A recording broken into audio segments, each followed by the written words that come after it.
Student, my name is Nandini. स्वागत है आप सभी का एक बार फिर से हमारे इस न्यू करंट अफेयर सेशन में। आज के सेशन में हम चर्चा करेंगे पूरी दुनिया में इकलौता देश, इकलौता शेर भारत ही है जिसने चाइना की गर्दन को दबोचा। ऐसा दबोचा कि ड्रैगन के होश ठिकाने आ गए। इसी पर आज के सेशन में हम चर्चा करेंगे।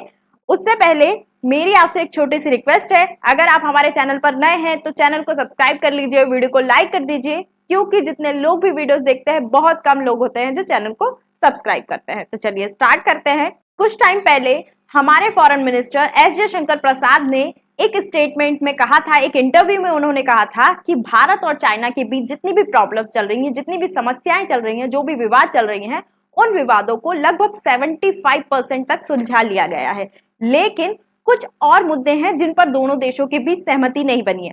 कौन से मुद्दे हैं? जैसे कि पेट्रोलिंग से संबंधित जो मुद्दा है, जो बॉर्डर पे एलएसी पर लद्दाख रीजन में जो पेट्रोलिंग की जाती है उसको लेकर गलवान झड़प के बाद जो विवाद चल रहे थे अभी भी वो जस के तस थे। लेकिन दोनों देशों के डिप्लोमेट्स जो समय समय पे मीटिंग्स कर रहे थे, उनका आउटपुट अब दिखता नजर आ रहा है, निकलता दिखता हमको नजर आ रहा है, क्योंकि एलएसी पर भारत और चाइना एक समझौते पर पहुंच गए, एक सहमति पर पहुंच गए हैं कि अब जो पेट्रोलिंग से संबंधित जो मुद्दा है वो भी सॉल्व कर लिया गया है। और एस जयशंकर प्रसाद का कहना है कि दोनों देश एक सहमति पर पहुंच गए हैं, उस सिचुएशन पर वापस आ गए हैं जो 2020 से पहले हुआ करती थी। इस समझौते के तहत ही अब दोनों देश अपने अपने सैनिकों को वापस बुला रहे हैं, जो भी वहां पर तैनात किए गए थे। गलवान घाटी जब झड़प हुई थी तो दोनों देशों के जो सैनिक आमने सामने आए थे वो अभी तक आमने सामने खड़े थे, जिस वजह से दोनों देशों के बीच संघर्ष की जो स्थिति है बहुत ज्यादा हाई हो गई थी कि कब ये दोनों देशों के जो सैनिक हैं आपस में लड़ पड़ेंगे।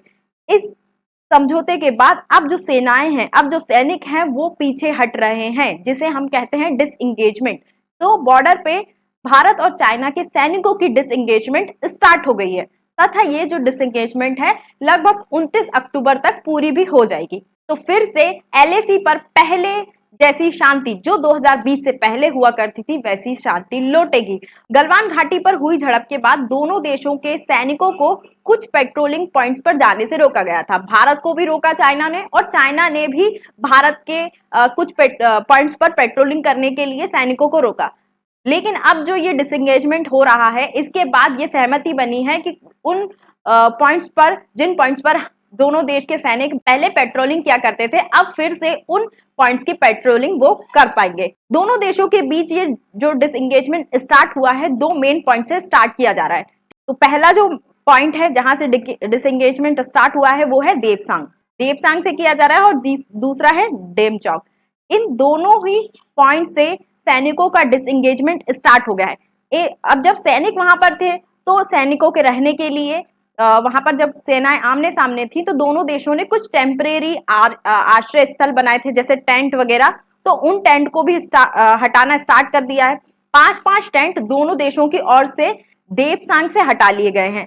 और डेमचौक में भी भारत ने टेंट बनाए थे। लेकिन अगर हम चाइना की बात करें तो चाइना ने डेमचौक में टेंट बनाने की जगह जो वाहन होते हैं, है ना, जो आर्मी के वाहन होते हैं, उन्हीं वाहनों की सहायता से एक टेम्परेरी टेंट बनाए थे। अब चाइना अपने वाहनों को हटा रहा है, भारत अपने टेंटों को हटा रहा है। तो बारी बारी से एक एक डिसाइड करके कि कितने टेंट हम हटाएंगे, कितने टेंट चाइना हटाएगा, ये डिसएंगेजमेंट के थ्रू तय किया जा रहा है। क्योंकि जब ये झड़प हुई थी तो दोनों देशों की ओर से लगभग 10 से 12 टेंट इन स्थानों पर बनाए गए थे। ये टेम्परेरी टेंट थे ताकि जो सेनाएं हैं वहां पर सर्वाइव कर पाए। तो फाइनली ब्रिक्स समिट में मोदी और जिनपिंग के बीच जो भी वार्ता हुई थी, जो बायलैटरल टॉक्स हुई थी, उनका असर अब हमें एलएसी पर लद्दाख में देखने को मिल रहा है। भले ही ये जो समझौता है वो ब्रिक्स समिट में जाने से पहले हो गया था, लेकिन इसको जो मजबूती मिली है, इसको जो जोर मिला है, वो ब्रिक्स समिट में हुई बायलैटरल टॉक्स के बाद ही मिली है।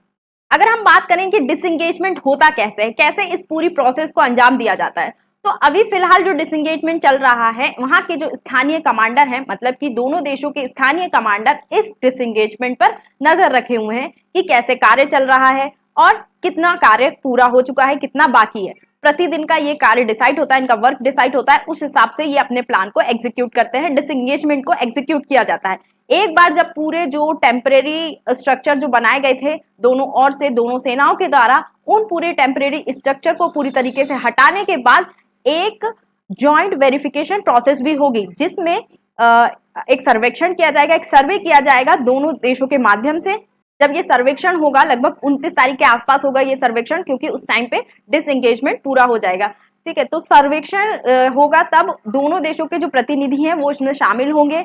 हवाई के थ्रू भी, हवा के थ्रू, है ना, हवा से भी ये डिसएंगेजमेंट का निरीक्षण किया जाएगा कि प्रॉपरली हुआ है या नहीं हुआ है। जमीन से भी किया जाएगा। सर्वेक्षण क्यों किया जाएगा? ताकि हम पता लगा सके कि चाइना ने जो डिसएंगेजमेंट किया है, जो एग्जीक्यूट किया है, वो प्रॉपर तरीके से किया है या नहीं। कहीं ऐसा तो नहीं चाइना हमसे बोल रहा है कि हम अपने सैनिकों को वापस बुला रहे हैं, लेकिन कहीं पहाड़ियों में उसने अपने सैनिकों को छुपा के रखा हो। ऐसी सारी चीजों को देखने के लिए ये वेरिफिकेशन प्रोसेस की जाती है, और चाइना भी हमारे डिसएंगेजमेंट का वेरिफिकेशन करेगा।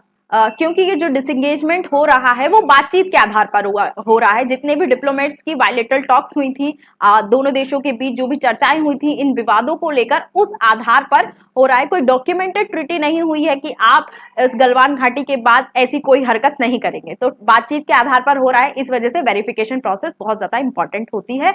और अगर हम डिसएंगेजमेंट के मेन पॉइंट की बात करें, कहां से डिसएंगेजमेंट स्टार्ट हो रहा है, तो वो है चारडिंग नाला। चारडिंग नाला के वेस्ट साइड पर भारतीय सेना है, तो वो और भी वेस्ट साइड पर हटती जाएगी, और चारडिंग नाला के ईस्ट साइड में चाइनीज सेना है, तो वो ईस्ट साइड की ओर हटती जाएगी। एक बार ये सब कुछ होने के बाद दोनों देशों के बीच 22वें राउंड की बातचीत स्टार्ट होगी, जिसमें गलवान घाटी सहित और भी डिस्प्यूट पॉइंट्स पर पेट्रोलिंग से संबंधित मुद्दों पर चर्चा की जाएगी कि कैसे उन क्षेत्रों के पेट्रोलिंग विवादों को सुलझाया जाए। लेकिन अगर हम बात करें कि इस डिसएंगेजमेंट का असर क्या होगा, तो भारत और चाइना के बीच जो भी डिप्लोमेटिक टॉक्स होती हैं वो इजी हो जाएंगी, कन्वीनियंट हो जाएंगी, क्योंकि जब तनाव होता है तो किसी भी मुद्दे पर बात करना थोड़ा सा कठिन हो जाता है। साथ ही भारत बॉर्डर के पास जो भी इंफ्रास्ट्रक्चर डेवलप कर रहा है, बेसिक इंफ्रास्ट्रक्चर डेवलप करना चाहता है, उसको डेवलप करने में चाइना के साथ उसे संघर्ष नहीं करना पड़ेगा।